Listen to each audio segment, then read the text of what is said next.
विकी कौशल बावजूद इसके कि उनका ताल्लुक एक फिल्म इंडस्ट्री से था, तो ऐसा कोई नेपोटिज्म के तहत वो अपने बेटे को लॉन्च नहीं कर सकते थे। उन्होंने शुरू किया अपना काम एज एन असिस्टेंट डायरेक्टर। लेकिन इन्होंने असिस्टेंट डायरेक्टरी ही क्यों चूज की? एक्टिंग में क्यों नहीं आए? तुम्हारी तो शक्ल इस काबिल नहीं है कि तुम्हें स्क्रीन के सामने लाया जाए। तुम जो हो वो बिहाइंड द स्क्रीन काम करो। अगर तुमने बॉलीवुड के अंदर ही अपनी जगह बनानी है। गेहन ने एक फिल्म मसान बनाई, कुमार राव को उन्होंने कास्ट किया, लेकिन कुछ डेट्स के कॉन्फ्लिक्ट आ गए और तो विकी के कान खड़े हुए और फिर उनको मसान फिल्म के लिए कास्ट किया गया। इसमें बल्कि एक सीन है जिसके मेन जो कैरेक्टर है वो शराब पिए हुए है और नशे में है, और नशे में दुख में वो अपने दोस्तों से बात कर रहा है। और उससे पहले विकी कौशल ने कभी शराब को हाथ नहीं लगाया था। उन्होंने इसके लिए बाकायदा शराब पीकर वो इमोशन अंडरस्टैंड करने की कोशिश की। मसान फिल्म जो है वो कांस में गई, कांस फिल्म फेस्टिवल में। सुना है विकी कौशल एक ही टेक पे अपनी सीन्स लॉक कर देते। संजू फिल्म आई, रणबीर कपूर के साथ उनके दोस्त का कमलेश का किरदार था, विकी कौशल ने अदा किया। स्क्रीन टाइम कम था लेकिन विकी ने क्या बॉडी लैंग्वेज दिखाई। अवार्ड्स की एक लाइन लग गई। मुझे लगता है कि जैसे रणबीर की जगह विकी कौशल ले चुके हैं। विकी कौशल ने अपनी लव स्टोरीज पे भी बहुत काम किया। उनकी अपनी पर्सनल लव स्टोरी कैसी रही? ये दुख साला काहे को खत्म नहीं होता बे। आज मैं आपको कहानी सुनाने जा रही हूँ असिस्टेंट डायरेक्टर के तौर पर बॉलीवुड में अपना करियर स्टार्ट करने वाले एक्टर विकी कौशल के बारे में। उन्होंने अपने करियर के स्टार्ट में अपने लुक्स की वजह से कितना स्ट्रगल किया। वो शख्स जिन्होंने कभी जिंदगी भर ड्रग्स को हाथ तक नहीं लगाया था, पर सीन्स की वजह से उन्होंने स्मोकिंग और शराब पीना क्यों स्टार्ट कर दी थी। कटरीना कैफ के साथ विकी कौशल की मुलाकात और शादी कैसे हुई, ये सब कुछ हमें बताया है ड्रामा एंड फिल्म क्रिटिक हारून शुएब साहब ने। मेरा एम एक्टर्स एंड सुपरस्टार्स जो कि हमारे एसेट हैं, उनकी लाइफ को डॉक्यूमेंट करना है ताकि आप कभी भी उनका काम ना भूलें और उनकी लाइफ को मैं आपके सामने रखूं। मैं बहुत मेहनत और तहकीक के साथ आप सब लोगों की खिदमत में एक्टर्स की बायोग्राफीज लेकर हाजिर होती हूं। और अगर आप समझते हैं कि मैं आप लोगों की जिंदगी में कोई वैल्यूएबल कंटेंट दे रही हूं या आपको हमारा पॉडकास्ट पसंद आ रहा है, तो हमारे सुनो पॉडकास्ट चैनल को सब्सक्राइब करना बिल्कुल ना भूलिएगा। अस्सलामुअलैकुम sir, welcome once again in Suno podcast. कैसे हैं आप? बिल्कुल ठीक ठाक जी, आप बताइए आप कैसी हैं? मैं बेहतरीन, बिल्कुल उम्दा। बताएं आज किसके बारे में बात करने लगे हैं? मैं बताऊं कि किसके बारे में बताएंगे या आप खुद ही बताएंगे कि किसके बारे में बात करनी है? हम ये पहेलियां खेलते रहते हैं, लेकिन आज जो है वो मैं एक खास तौर पे एक ऐसा किरदार लेकर आया हूँ बताने के लिए, जो कि उसकी ज़िंदगी से भी हमें, उसकी स्ट्रगल से भी हमें और उसकी पूरी ट्रेजेक्टरी से भी हमें कुछ सीखने का मौका मिलेगा। अच्छा। हम कोशिश है मेरी ये कि उसकी जब कहानी हम आपको सुनाएं तो आप उसमें से कुछ टेक अवे ले जा सकें। तो मज़े की बात यह है कि आज हम बात करने वाले हैं बॉर्डर के उस पार से विकी कौशल की। विकी कौशल जिन्होंने असिस्टेंट डायरेक्टर के तौर पे अपना करियर स्टार्ट किया था और आज बॉलीवुड के टॉप नॉच एक्टर हैं। बिल्कुल। और अभी उनकी रिसेंटली फिल्म आई है छावा, जिसने सारे रिकॉर्ड तोड़ दिए हैं और छा गई है छावा। और 600 करोड़ से जायद की उसकी जो है बॉक्स ऑफिस कलेक्शन है, जो कि बड़े बड़े एक्टर्स जो हैं वो उसके लिए एस्पायर करते हैं। तो उस फिल्म के बारे में भी तफसील से बात करेंगे। हाँ, लेकिन पहले बताएं आगाज कैसे हुआ, किस तरह? अच्छा, आगाज तो जाहिर है हम जिस तरह करते हैं कि थोड़ा सा हम कॉन्टेक्स्ट सेट करते हैं कि इब्तदाई जिंदगी कैसे गुजरी। तो विकी जो है वो 1988 में पैदा हुए। होशियारपुर से उनकी फैमिली का ताल्लुक था, तो पंजाबी हैं, लेकिन उनके वालिदैन जो थे वो बॉम्बे में सेटल थे। और उनके वालिद जो थे श्याम कौशल साहब और उनकी वालदा वीना कौशल, ये दोनों जो थे उन्होंने अपनी जिंदगी बॉम्बे की एक छाल से शुरू की थी। छाल जो है आपको शायद थोड़ा सा मैं जरा कॉन्टेक्स्ट बता दूं कि छाल जो नॉन पंजाबी लोग हैं या जिन लोगों को हिंदुस्तान के शहरों की हैयत जो है उसके बारे में ज़्यादा नहीं पता, तो छाल जो होता है वो होता है कच्ची आबादी टाइप एक जगह होती है जहाँ पर लोग छोटे छोटे घरों में जो साथ जुड़े हुए होते हैं उसमें रहते हैं। तो वो उधर रहा करते थे श्याम कौशल और वीना कौशल। और श्याम जो थे वो एक्शन डायरेक्टर थे बॉम्बे की फिल्म इंडस्ट्री में।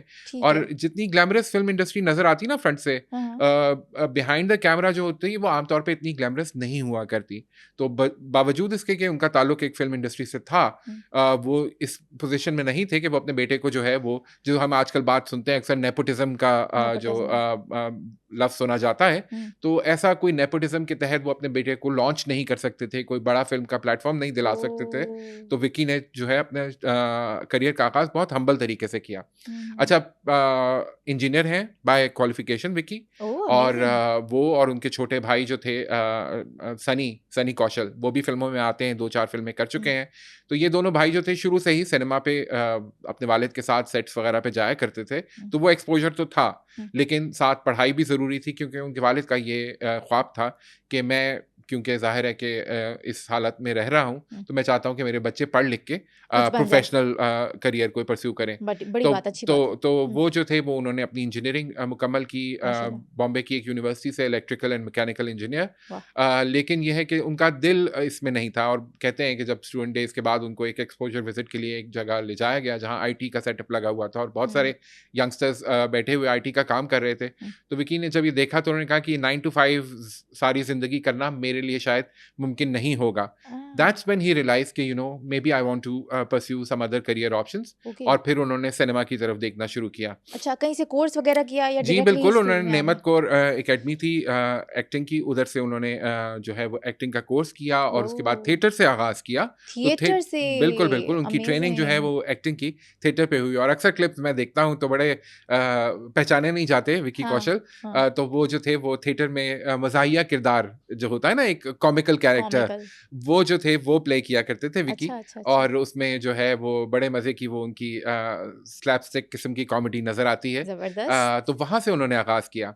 अच्छा, सिनेमा की तरफ वो इस तरह आए कि फिर उनको स्क्रीन पे कोई लेने को तैयार नहीं था। अच्छा, ये जो खास मैं बात कर रहा था वो ये थी कि सिनेमा जो है ना वो हमें स्क्रीन पे बड़ा ग्लैमरस नजर आता है, खूबसूरत चेहरे, गोरी रंगत, बड़ी आंखें, एक हमारे लंबा कद, हमारे यहाँ एक इमेज बना हुआ है कि एक्टर्स जो हैं वो किस तरह के दिखने चाहिए और तभी वो स्क्रीन पे आ सकते हैं।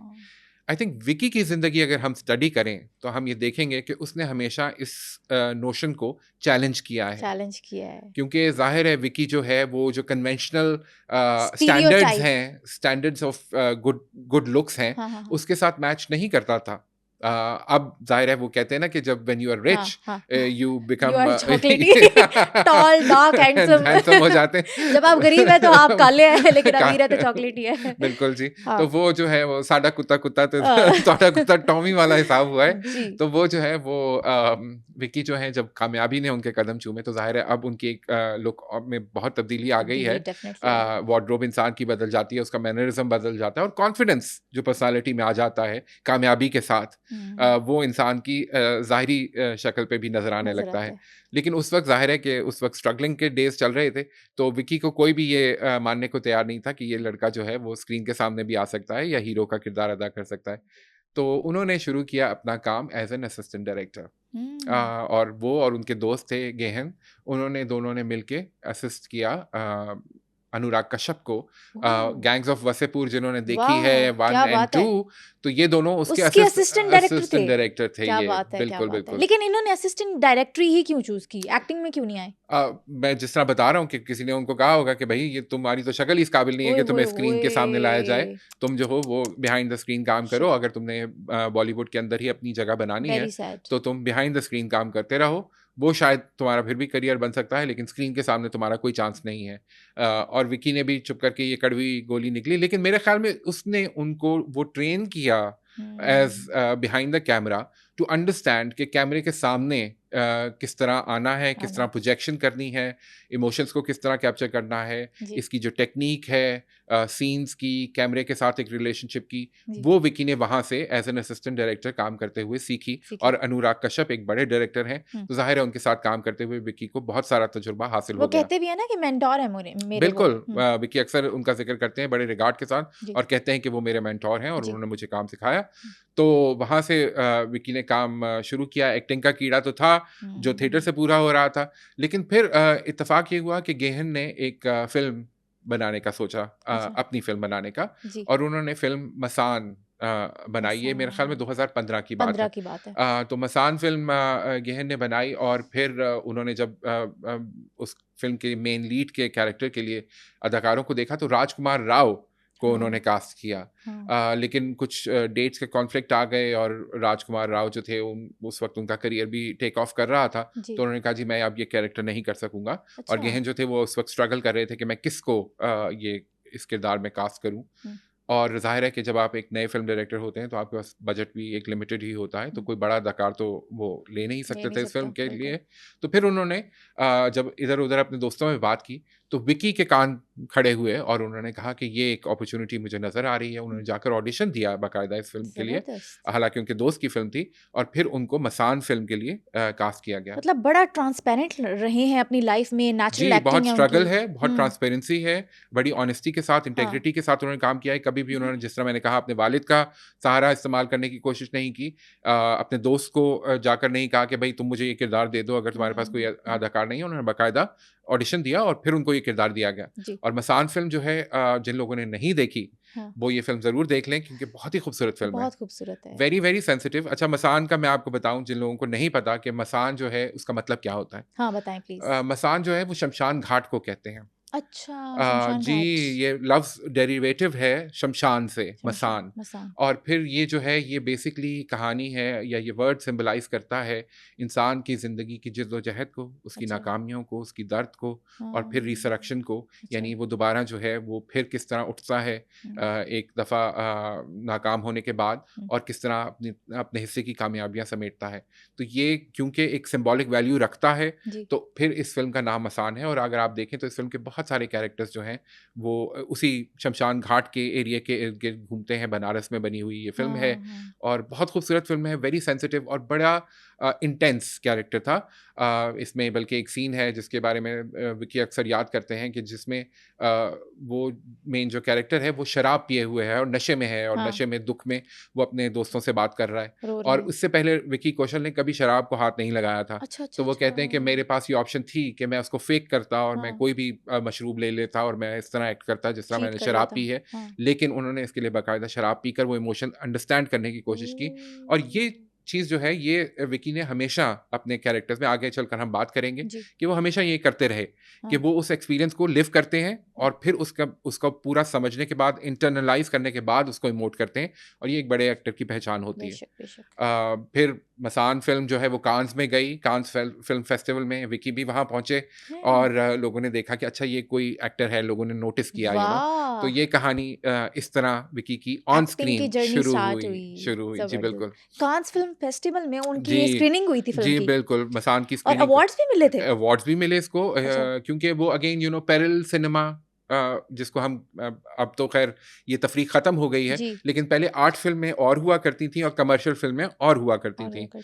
तो ये जो थी, ये आर्ट फिल्म की कैटेगरी में आती थी। तो फिल्म फेस्टिवल्स के सर्किट में ये फिल्म बहुत कामयाब थी, ऑल्दो बॉक्स ऑफिस पे इतनी कामयाब नहीं हो सकी, बहुत ज़्यादा पैसे नहीं कमाए इसने, लेकिन फिल्म फेस्टिवल्स में इसको बहुत पज़ीराई मिली क्योंकि उसका टॉपिक, उसके अंदर एक्टिंग का लेवल, रीचा चड्ढा थी, श्वेता थी इसके अंदर, जिनको हमने बाद में उसमें देखा मिर्ज़ापुर में उन्होंने बहुत अहम किरदार अदा किया। तो वो ये दोनों एक्ट्रेसेस, बड़ी एक्ट्रेसेस, और बीच में विकी कौशल अपनी पहली फिल्म में अदाकारी दिखा रहे थे। पहली फिल्म में ही मनवा लिया था अपने आप को? पहली फिल्म में देखिए जी, अगेन बॉक्स ऑफिस पे तो जिस तरह मैंने कहा कि ये फिल्म कोई बहुत बड़ी कामयाब फिल्म नहीं थी, लेकिन लोग जान लेते हैं जो कि नज़र रखते हैं कि एक्टिंग का कीड़ा किसके अंदर है, कौन है जो कि आगे चलकर एक अच्छे किरदार अदा कर सकता है, फ्यूचर स्टार बन सकता है, या फिर वो एक अच्छा एक्टर बन सकता है, जैसे नसीरुद्दीन शाह साहब हैं। हाँ जी। अब अगर हम देखें तो जिस तरह बॉलीवुड की डिफाइंड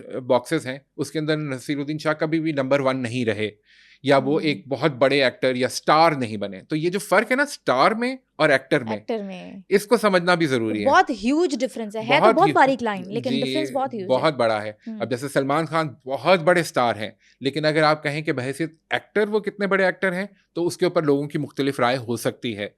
शाहरुख खान के बारे में भी लोग कह सकते हैं कि वो स्टार तो बहुत बड़े हैं, शायद उनसे बड़ा स्टार बॉलीवुड ने कभी प्रोड्यूस नहीं किया होगा, लेकिन वो क्या अच्छे और बड़े एक्टर भी हैं? ये सवाल इसके ऊपर अगेन लोगों की मुख्तलिफ राय हो सकती है। तो विकी कौशल जो थे वो डेफिनेटली मसान के बाद ही बहैसियत एक्टर तो छा गए थे और लोग पहचान गए थे कि इसमें एक्टिंग के जर्म्स तो हैं, लेकिन वो स्टार बन सकेगा या नहीं, ये एक लंबी कहानी है और ज़ाहिर जिंदगी के साथ साथ चलती है। लंबी कहानी उस टाइम पे भी थी और ये रही लंबी कहानी चलती रही, क्योंकि लोगों के लिए बड़ा मुश्किल होता है जी, जिस तरह मैंने कहा, ब्यूटी स्टैंडर्ड्स को ब्रेक करना, उन स्टीरियोटाइप्स को ब्रेक करना कि हीरो होगा तो गोरा होगा, उसकी आंखें ऐसी होंगी, उसके बाल ऐसे होंगे, वो इस तरह का लगता होगा, उसकी बॉडी इस तरह की होगी कि वो बड़ा जो है वो माचो लगेगा।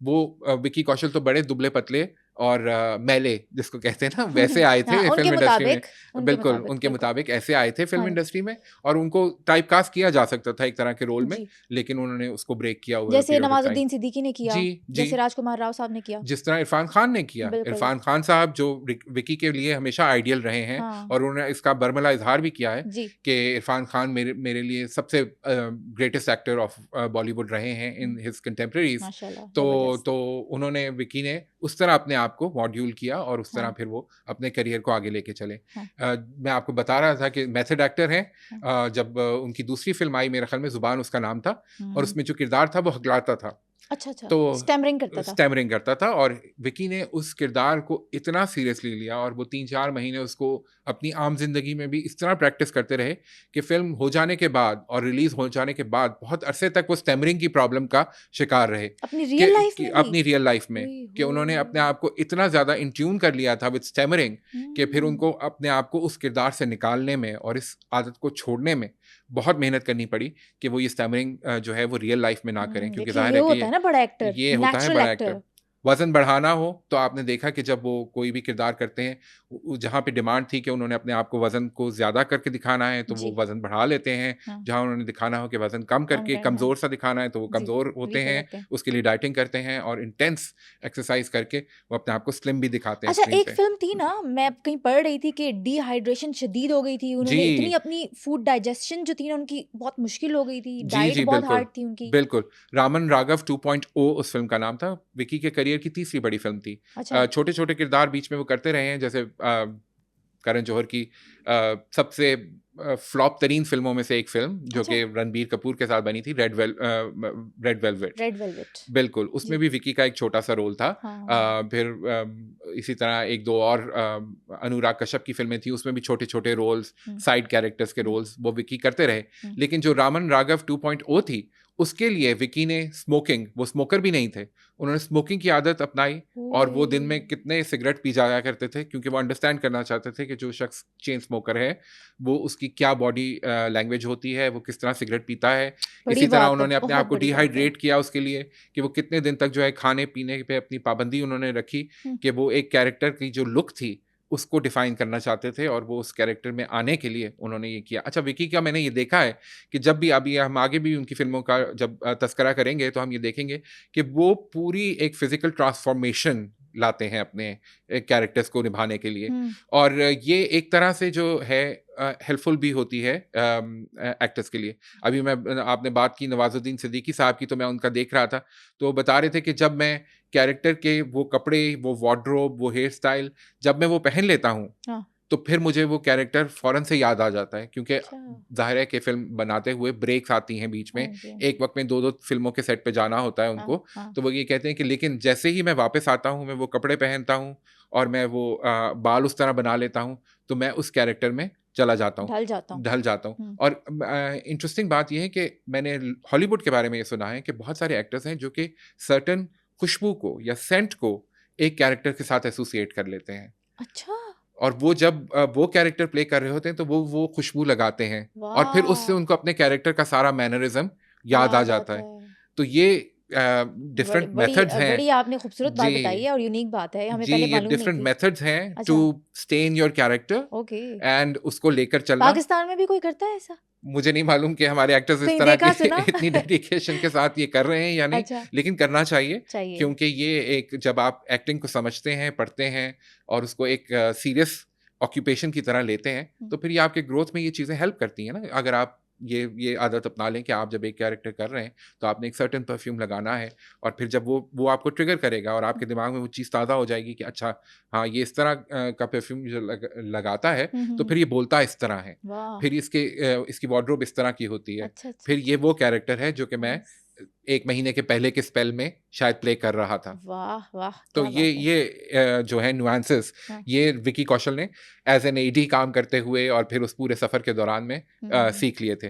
अच्छा जी, फिर उसके बाद 3-4 फिल्में और इसी तरह विकी की आती रहीं, लेकिन बड़ी कामयाबी अभी तक विकी से दूर ही थी, और वो इंतजार में थे कि कोई बड़ी सुपर हिट फिल्म भी उनको मिल जाए, और सफर चल रहा था। अच्छा, मैंने सुना है विकी कौशल एक ही टेक पे अपने सीन्स लॉक कर देते हैं कि बस ये ठीक है, इसके बाद नहीं करने वाला, क्योंकि मुझे लगता है पहली बार में जो हो जाता है वही नेचुरल है। देखिए अगेन डिफरेंट एक्टर्स का डिफरेंट मेथड होता हाँ। है और विकी जो है वो इम्प्रॉम्प्टू एक्टिंग, क्योंकि थिएटर की ट्रेनिंग है तो हाँ, थिएटर में तो आपके पास रीटेक का ऑप्शन ही नहीं होता। बिल्कुल सही कह रहे हैं। तो वो शायद उस लिहाज से इनबिल्ट। इनबिल्ट उन्होंने ये अपना मेथड बना लिया है कि जी वो एक ही टेक देंगे और वो बेस्ट टेक होगा।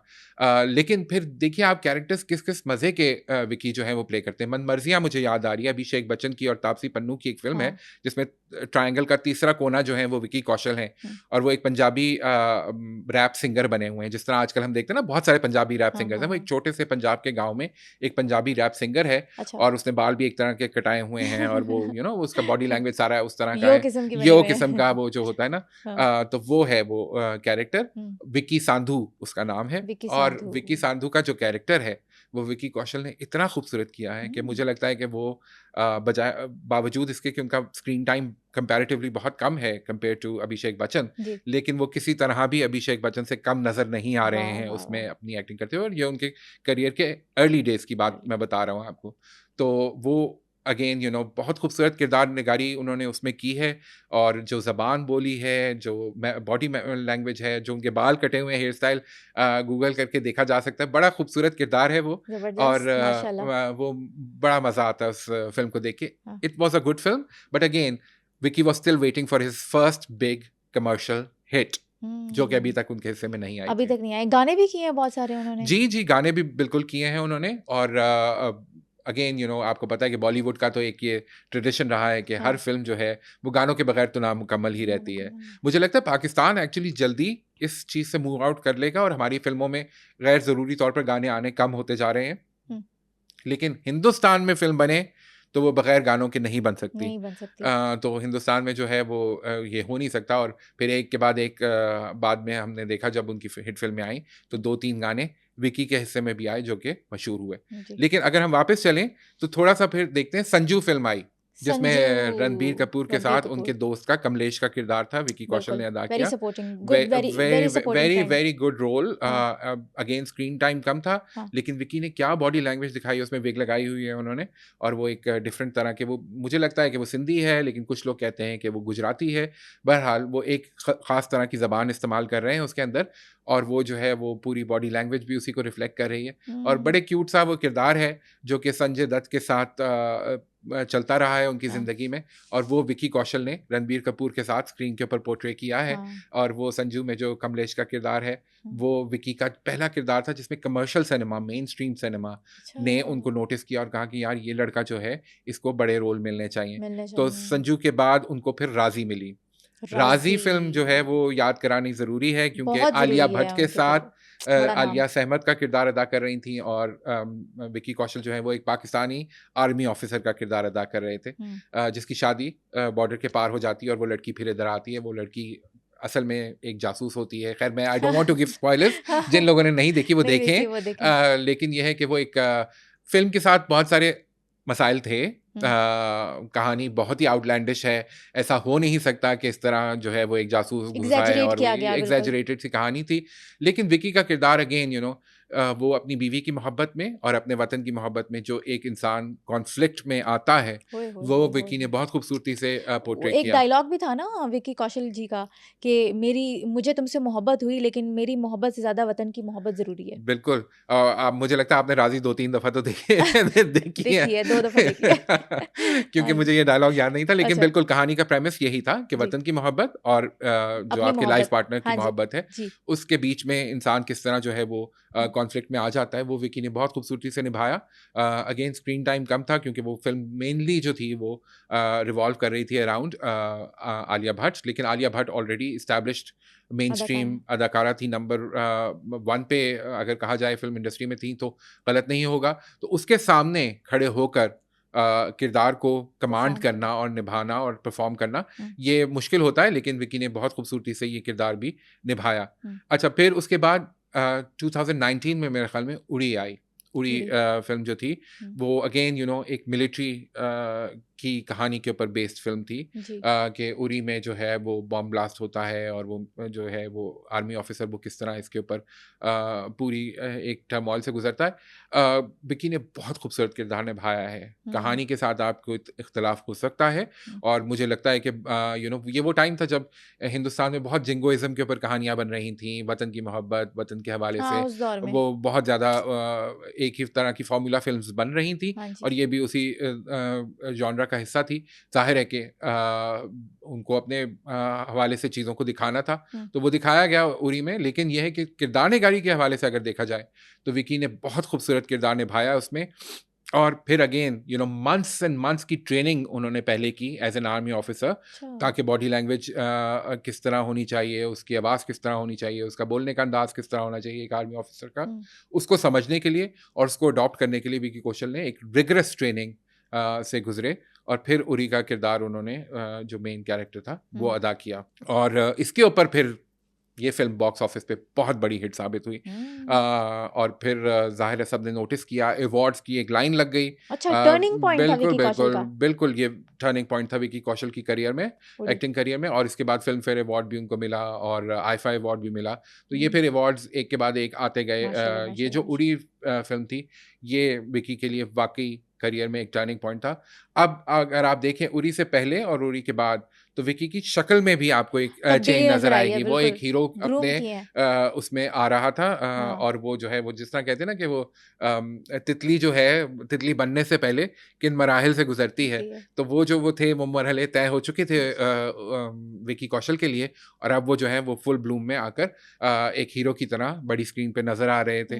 तो उरी में उनको ये चांस मिला और उन्होंने अपने लाइफ के चांस के तौर पे इसको लिया और उसी तरह इस किरदार को निभाया। तो बहुत अच्छा। अच्छे लगे। हाँ। एंड उनका एक डायलॉग था इस फिल्म का, अच्छा। हाउस द जोश। वो हाउस जब द जोश, वो वही जो था फेमस। वो वायरल हो गया। हाँ। और फिर हिंदुस्तान में खास तौर पे जो है वो सोशल मीडिया के ऊपर हाँ, इसके ऊपर बहुत मीम्स बनती रहीं। और यस, वो जब जवानों से पूछते हैं कि हाउस द जोश, तो यस वो जो सर। बोलने का स्टाइल था और वो जो बॉडी लैंग्वेज थी हाँ, वो बहुत खूबसूरती से कैप्चर की विकी ने। बिल्कुल, बिल्कुल ऐसे। तो फिर जब हम डायलॉग्स की बात करते हैं, जिस तरह हमने कहा हाउस द जोश, जी, तो विकी का एक और जो प्लस पॉइंट और जो स्ट्रॉन्ग पॉइंट है मैं कहता हूँ, जी। वो ये है कि उन्होंने डायलॉग डिलीवरी पे बड़ा काम किया है अपनी। हाँ। और वो मसान फिल्म का भी एक डायलॉग था इसी तरह कि ये दुख साला काहे को खत्म नहीं खत्म हो। नहीं होता बे। तो ये जो है ना ये मंत्रा बन गया फॉर हाँ। All those with a broken heart. तो दिल टूटे तो फिर ये दुख साला काहे खत्म खत्म नहीं नहीं होता बे, कब खत्म होगा। तो ये हम सब हाँ जी। जिंदगी में किसी ना किसी वक्त इस दौर से गुजरते हैं। बेशक, तो ये बेशक। विकी ने डायलॉग इतना खूबसूरत बोला मसान में और हाँ। इस इंटेंसिटी के साथ बोला कि सब सबको रिलेट करते अपना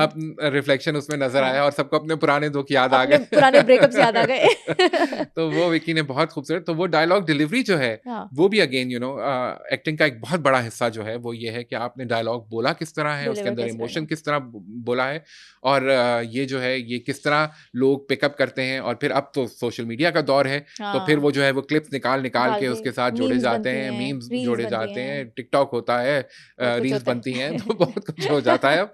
तो वो ये साला दुख काहे को खत्म नहीं खत्म होता। नहीं होता, ये मसान का डायलॉग विकी की पहचान हाँ बन जी, गया। हाँ जी। अच्छा, फिर उसके बाद हम आते हैं जी उधम सिंह पे। हुँ, अच्छा, विकी की अगर आप ज़िंदगी में जो बड़ी फ़िल्में हैं उनकी वो देखिए, तो वो बायोग्राफ़ीज़ रही हैं।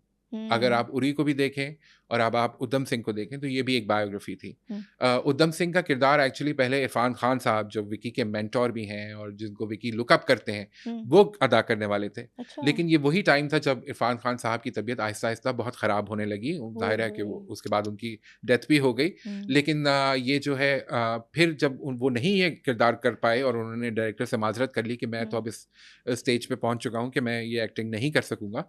तो फिर ये किरदार विकी कौशल को मिला। ये अच्छा। किरदार था एक आज़ादी के मुजाहिद का। हुँ, उधम सिंह जो है वो पंजाब की तारीख में इसलिए पहचाने जाते हैं कि जलियांवाला बाग में जब अंग्रेज़ों ने बेदरेग गोलियां चलाई थी और कितने ही बड़े-सगीर के बाशिंदों को, हिंदू मुसलमान उसमें सब थे, हुँ, उनको मार दिया था। तो वो जो था उस वक़्त जो ऑर्डर देने वाला था इस फायरिंग का, जी, उसका नाम था कर्नल डायर।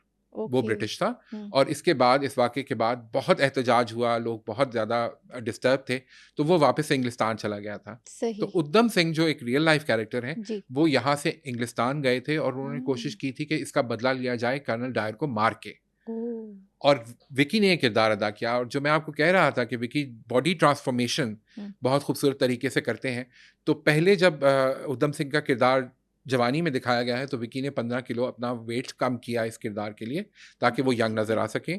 और फिर जब उधम सिंह बाद में एक मैच्योर एज में नज़र आता है इंग्लिस्तान में, जहाँ वो बदला लेने के लिए पहुंचा हुआ है और उसके ऊपर वो पकड़ा जाता है और कोर्ट केस चलता है, वहाँ पे फिर विकी ने अपना वजन बढ़ाया 15 किलो। ये ट्रांजिशन एक ही फिल्म के लिए उन्होंने की कि वो पहले अपने नॉर्मल वजन से पतले हुए, फिर अपने नॉर्मल वजन से ज्यादा उन्होंने वजन बढ़ाया ताकि वो ये कैरेक्टर पूरी ऑनेस्टी के साथ प्ले कर सकें। तो ये एक बहुत खूबसूरत फिल्म है।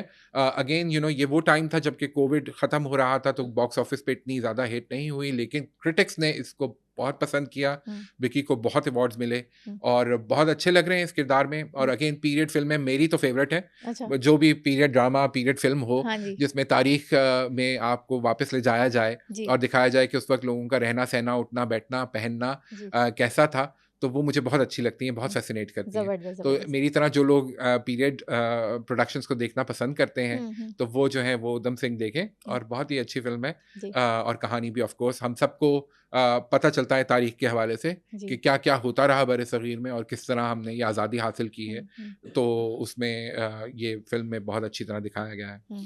अच्छा, फिर उसके बाद हम आ जाते हैं फिर अगेन विकी कौशल की जिंदगी में एक और जो बात ये रही है कि एक बड़ी फिल्म और 6 फिल्में जो कि आई और गई और किसी ने नोटिस नहीं की। अच्छा, ये दौर भी आया है? ये दौर भी आया है। उधम सिंह के बाद विकी की 4-5 फिल्में जो हैं कि वो ऐसी आई जिन्होंने मेरे ख्याल में हफ्ता 10-10 दिन चली और फिर उतर गई। तो ऐसी फिल्में भी विकी के क्रेडिट पे हैं। अच्छा। जिसमें लोगों ने उनकी अदाकारी को पसंद नहीं किया। क्योंकि मैं आपको बताऊं कि ये मैं जब एनालाइज करता हूँ और मैंने वो फिल्में भी देखी हैं, जैसे जरा हट के जरा बच के, अगर आपने देखी हो, सारा अली खान के साथ उनकी एक कमर्शियल फिल्म थी। कमर्शियल हीरो के तौर पे शायद लोग अभी भी एक्सेप्ट नहीं करेंगे विकी कौशल को, और ये मैं बात पूरी जिम्मेदारी के साथ कह रहा हूँ, क्योंकि अगेन हम अपने स्टीरियोटाइप्स में बहुत ज़्यादा फिक्स हैं। हम अपने हीरो को उसी तरह देखना चाहते हैं जैसा रणबीर कपूर नज़र आता है, या जैसा रणवीर सिंह नज़र आता है, सलमान खान नज़र आता है। एक विकी कौशल के लिए, एक नवाजुद्दीन सिद्दीकी के लिए, एक इरफान खान के लिए हमारे पास क्रिटिकल एक्लेम तो है कि हम कह सकते हैं कि बहुत अच्छा एक्टर है, बड़ा अच्छा रोल निभाया, लेकिन वो हमारा हीरो बन सकता है या नहीं। तो ये जो बायसेस है ना, इन सबको हमें भी सवाल करना है कि ये हम कब तोड़ेंगे, कि हम जो है वो इस फिजिकलिटी से निकल के और उनकी एक्टिंग के हवाले से या उनके कैरिज्मा जो वो स्क्रीन के थ्रू इमोट करते हैं उसके हवाले से उनको जज करें। तो वो जो है वो विकी कौशल की again as a commercial hero कभी भी वो अपील नहीं बन सकी अभी तक, जो कि किसी भी मेन स्ट्रीम हीरो की रही है। और बहुत कम एक्टर्स हैं हिंदुस्तान की इंडस्ट्री में भी देखें जिन्होंने ये तोड़ा है। जैसे अगर आप फॉर एग्जांपल देखें कि Shahrukh Khan, again not a conventionally very good looking person, लेकिन शाहरुख खान ने अपने आप को over a period of time मनवाया है। और फिर वही बात कि कामयाबी के साथ साथ आपकी शख्सियत में भी निखार आ जाता है, और ये बात मानी जानी है। इसी तरह आप अजय देवगन को देखिए, not a very conventionally good looking man, not in the terms जिनमें हम हीरो को जज करते हैं, लेकिन उन्होंने भी बहुत स्ट्रगल की है, इवॉल्व किया है अपने आप को, और फिर उन्होंने ये भी समझ लिया कि वो किस किस्म के कैरेक्टर्स के लिए सूटेबल है, उनकी क्या नीश है। तो ये एक अदाकार के लिए ये चीज़ें समझना भी बहुत ज़रूरी है। आई थिंक विकी को भी ये समझ जाना चाहिए कि वो एक सर्टेन तरह के किरदारों में खूबसूरत लगते हैं, अच्छे लगते हैं। जैसे सैम बहादुर अगेन हिस्टोरिकल फिल्म, अ बायोग्राफी, जो कि 71 के वक्त जब जंग हो रही थी इंडिया पाकिस्तान की, तो इंडियन साइड पे जो उनके chief of the army staff थे उनका नाम था सैम बहादुर, उनको जनरल सैम थे। अच्छा। उनको सैम बहादुर कहा जाता था। तो ये किरदार भी विकी ने अदा किया है और बड़ा अच्छा उन्होंने किया है। गाने जो अगर आप पूछें तो जैसे अभी हम बात कर रहे थे जरा हट के जरा बच के, का तू है तो मुझे फिर और क्या चाहिए, और पछताओगे, नोरा फतेही के साथ जो 2019 में आया था, वो नॉन फिल्मी गाना था, मेरा ख्याल म्यूजिक एल्बम का एक ट्रैक था। और फिर तेरे वास्ते फलक से मैं चांद लाऊंगा, और वो बहुत खूबसूरत। फिर बैड न्यूज आई मेरे ख्याल में बाद में, तृप्ति दिमरी के साथ, हाँ बिल्कुल, वो भी एक ट्रायंगल स्टोरी थी। उसमें वो था तौबा तौबा, और वो जो स्टेप था फिर लोगों ने तौबा कर ली विकी कौशल की खूबसूरत एक्टिंग पे कि क्या खूबसूरत एक्टिंग करते हैं यार।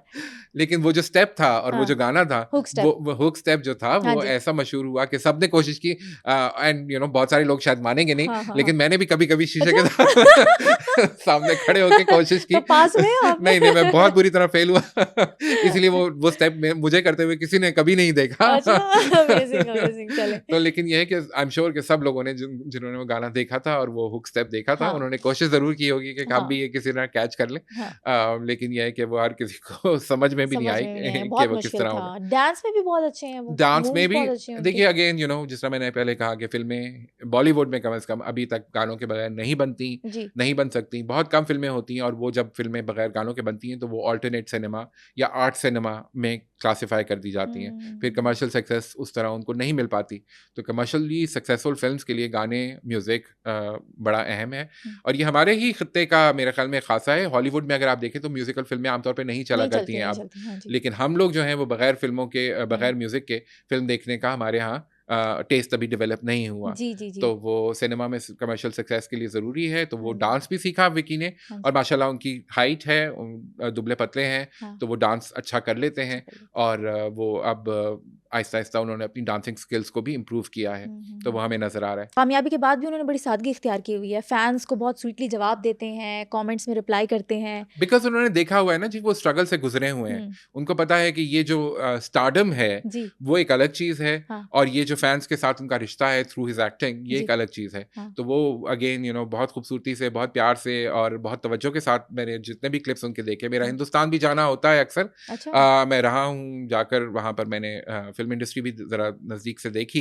तो हुँ, आमतौर पे एक्टर्स जो है ना, वो ये समझते हैं कि अपने आप को डिस्टेंस करके वो अपनी स्टार वैल्यू बढ़ाते हैं। हुँ, फैन्स के साथ जितना डिस्टेंस रखेंगे उतना एनिग्मा बढ़ेगा, हुँ, उतनी मिस्ट्री बढ़ेगी। ये एक कॉन्सेप्ट हमारे यहाँ भी बहुत अरसे तक रहा है बिल्कुल। कि जी वो इनएक्सेसिबल होने चाहिए स्टार्स, लोग अच्छा, उनको ऊपर देखें। ओए होए! लेकिन अपने बराबर खड़ा करके स्टार को देखना और फिर उस स्टार का अपने आप को मनवा लेना कि मैं खड़ा तो हुँ, तुम्हारे साथ ही हूँ, हुँ, लेकिन मैंने ये एक जो है मेरे अंदर ये एक क्रिएटिव स्ट्रीक है और उसके तहत मैंने ये किरदार अदा किए। हुँ, ये मुश्किल काम है। लेकिन विकी जो हैं और इस तरह के दूसरे भी बहुत सारे फ़नकार हैं जिनका नाम लिया जा सकता है, जी, वो अब ये स्टीरियोटाइप भी चैलेंज कर रहे हैं कि हुँ, स्टार जो है वो ज़रूरी नहीं कि ऑडियंस को हुँ, या अपने फैन्स को रियल लाइफ़ में जी। इनएक्सेसिबल नज़र आए। हाँ जी, बिल्कुल। बिल्कुल। और वो रिलेटेबल नज़ रहते हैं अपने हुँ, फ़नकारों के साथ। बिल्कुल ऐसे ही है। अच्छा, फिर अभी जो रिसेंटली विकी ने एक धमाका किया है, हाँ, वो छावा के ज़रिए किया है। छावा एक फ़िल्म है, छावा का मतलब होता है शेर का बच्चा। अच्छा, हाँ जी, शेर का बच्चा। शेर का बच्चा। तो विकी जो है वो शेर के बच्चे के किरदार में आए हैं इस फ़िल्म में। अगेन हिस्टोरिकल है, तारीख़ी फ़िल्म है। जैसे आपको याद होगा रणवीर सिंह की थी बाजीराव मस्तानी। हुँ, जिस तरह का कैरेक्टर बाजीराव मस्तानी में एक मराठा सरदार का जी, रणवीर ने प्ले किया था, यही एक मराठा सरदार का शंभाजी महाराज का किरदार है, जो ठीक कि है। इससे पहले एक दूरदर्शन की सीरियल में कर चुके हैं नसीरुद्दीन शाह साहब। अच्छा, नसीरुद्दीन शाह साहब ने भी ये किरदार अदा किया था एक सीरियल में, टीवी सीरियल में। अच्छा, अच्छा, अच्छा। लेकिन नसीरुद्दीन शाह का एक्टिंग मेथड बिल्कुल फ़र्क है डिफरेंट है, और अब जो है कमर्शियल सिनेमा की जो रिक्वायरमेंट्स हैं वो बिल्कुल फ़र्क हैं। तो बिल्कुल। आप देखेंगे कि जब ये विकी कौशल ये किरदार अदा करते हैं, हाँ। तो वो एक बिल्कुल मुख्तलिफ तरीके से करते हैं। अच्छा, हुँ, छावा की कहानी जो है वो औरंगज़ेब आलमगीर के ज़माने की कहानी है। ये ओह! एक मराठा सरदार थे जिन्होंने औरंगज़ेब के खिलाफ काफ़ी उनके साथ उनकी जंग चलती रही। जी, शिवाजी महाराज उनके वालिद थे, हुँ। वो भी विकी ने रोल प्ले किया और उसके बाद जब शिवाजी महाराज मारे जाते हैं जंग के दौरान, अच्छा, तो उनका बेटा जो है शंभाजी महाराज, वो अच्छा! भी विकी ने ही प्ले किया है इस फ़िल्म के अंदर। मतलब डबल रोल है डबल उनके, रोल आप कह सकते हैं, हालाँकि वो दोनों बाप और बेटा एक एक वक़्त में साथ नहीं है। स्क्रीन के ऊपर अपीयर नहीं होते, हाँ, लेकिन ये है कि वो दोनों किरदार विकी कौशल ही अदा अदा करते कर हैं। रहे हैं। और अक्षय खन्ना हैं हुँ, इसके अंदर जो कि आलमगीर का किरदार, औरंगज़ेब आलमगीर का किरदार अदा कर रहे हैं और बहुत खूबसूरत एक्टिंग की है उन्होंने भी। नाइस, नाइस, तो नाइस। ये फ़िल्म जो है ये अभी रिसेंटली आई है।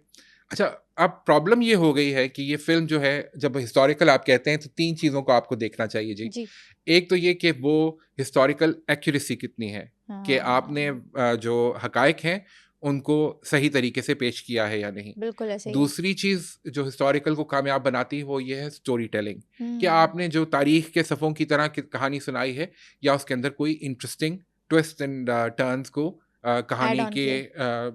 टेक्नीक के तहत ऐड ऑन किया है। हुँ, और तीसरी चीज़ ये होती है कि आपने प्रोडक्शन वैल्यू क्या रखी है, क्योंकि जाहिर है एक पुराना ज़माना क्रिएट करना आजकल के ज़माने में, जहाँ बेन-हर में भी एक फॉक्सी नज़र आ गई थी एक सीन में और लोगों ने पकड़ ली थी।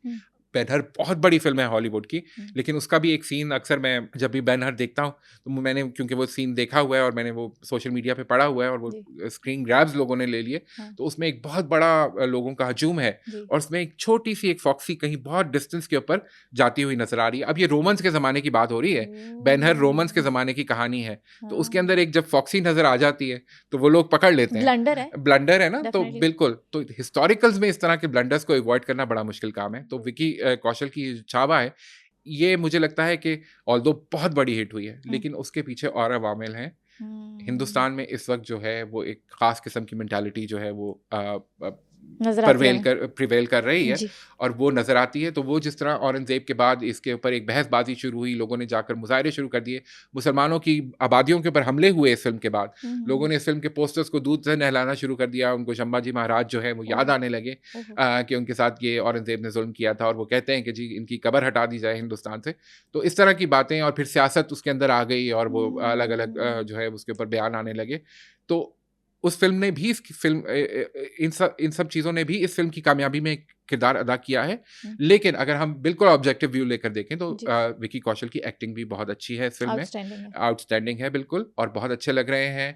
और इस तरह के किरदार अब से पहले रणवीर सिंह अदा करते रहे, जिस तरह मैंने आपको बताया।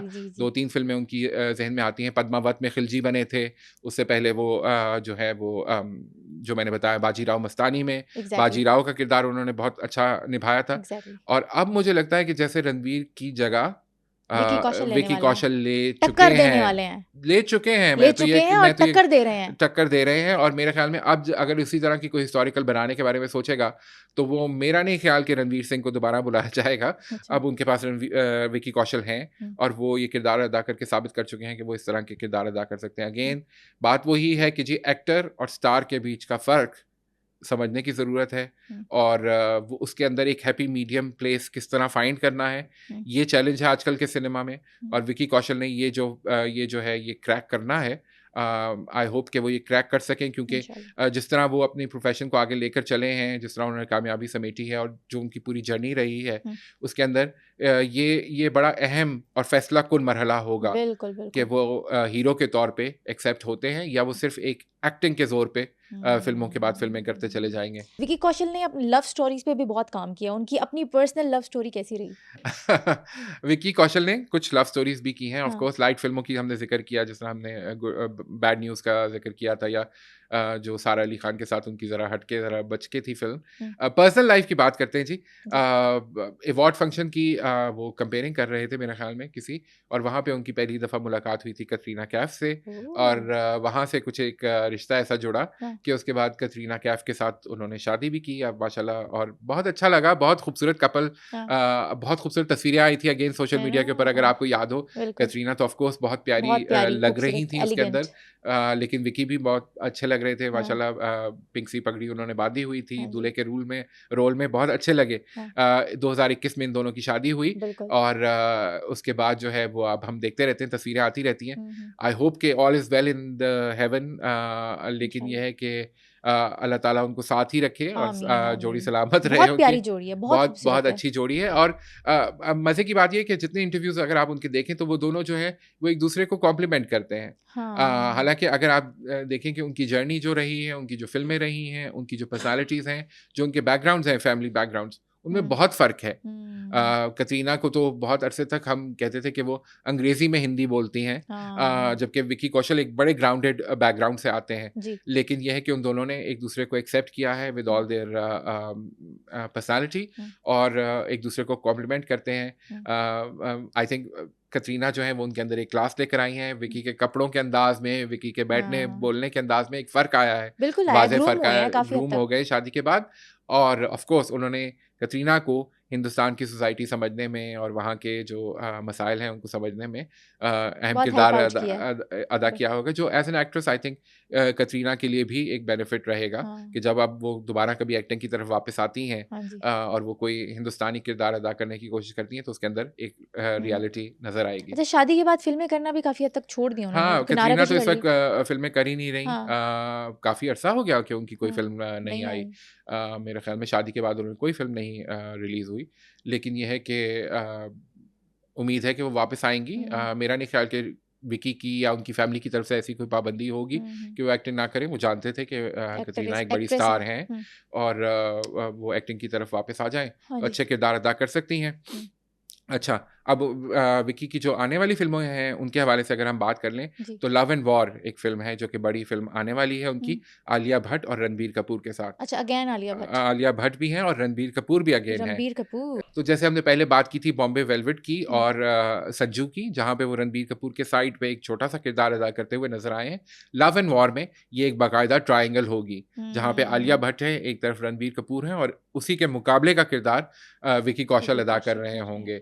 सो ये फिल्म जो है I am really looking forward to that because ये एक कमर्शियल फिल्म भी होगी, बॉक्स ऑफिस के ऊपर भी इसका जो है वो ड्रॉ होगा क्योंकि बड़े बड़े फनकार एक्टर्स इसमें इन्वॉल्व हैं और आलिया और रणबीर की ऑफ कोर्स एक्टिंग देखने को मिलेगी, लेकिन उसके सामने ये भी देखने को मिलेगा कि विकी कौशल क्या परफॉर्मेंस देते हैं। तो ये फिल्म 2026 में आने का इम्कान है, अभी टाइम है इसमें, लेकिन I am looking forward to this film of Vicky Kaushal. बिल्कुल बिल्कुल। अच्छा, विकी की अच्छी बात ये भी कि समीरा के वो जिस तरह आपने कहा था कि बड़ा अपने फैंस के साथ बड़ा रिलेट करते हैं, इसी तरह वो चैरिटी वर्क भी बहुत करते हैं। अच्छा। कोविड के दिनों में उन्होंने बहुत काम किया और जो सबसे मुझे खूबसूरत बात लगी, मैं जब उनका प्रोफाइल देख रहा था और अपने दोस्तों से बात कर रहा था जो उनके नज़दीक है, तो मैंने ये देखा कि विकी जो है वो ख़ास तौर पे जो जूनियर आर्टिस्ट हैं, जो छोटे किरदार अदा करते हैं फिल्मों में, उनके लिए बहुत कोशिश करते हैं, उनके बच्चों की एजुकेशन के लिए हवाले से,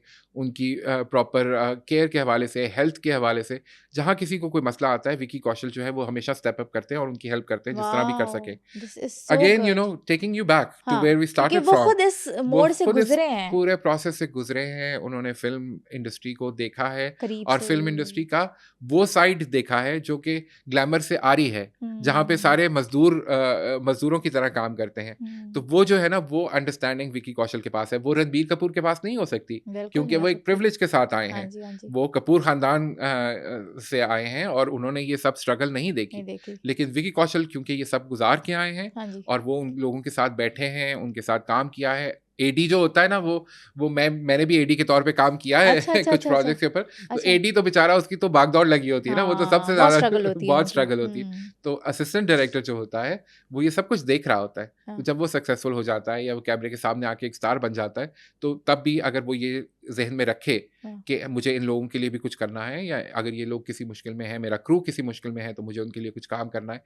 तो वो विकी कौशल जो है वो आई होप कि जब वो और बड़े स्टार बन जाएं, उनको और कामयाबियां मिल जाए, तो उसके बाद भी वो ये जज्बा अपने अंदर रखे। इंशाल्लाह इंशाल्लाह। Thank you so much. Thank you so much Sameera, मजा आया बातें करके। मुझे भी बहुत मजा आया। उम्मीद करती हूँ आपको ये पॉडकास्ट पसंद आया होगा। इसी तरह के मजीद पॉडकास्ट देखने के लिए हमारे चैनल सुनो पॉडकास्ट को सब्सक्राइब करना बिल्कुल ना भूलिएगा। और नेक्स्ट पॉडकास्ट में आप किस पर्सनालिटी के बारे में जानना चाहेंगे, ये हमें कमेंट सेक्शन में बताना बिल्कुल ना भूलिएगा। तो तब तक मुझे इजाजत दीजिए, अपना ख्याल रखिएगा। अल्लाह हाफिज।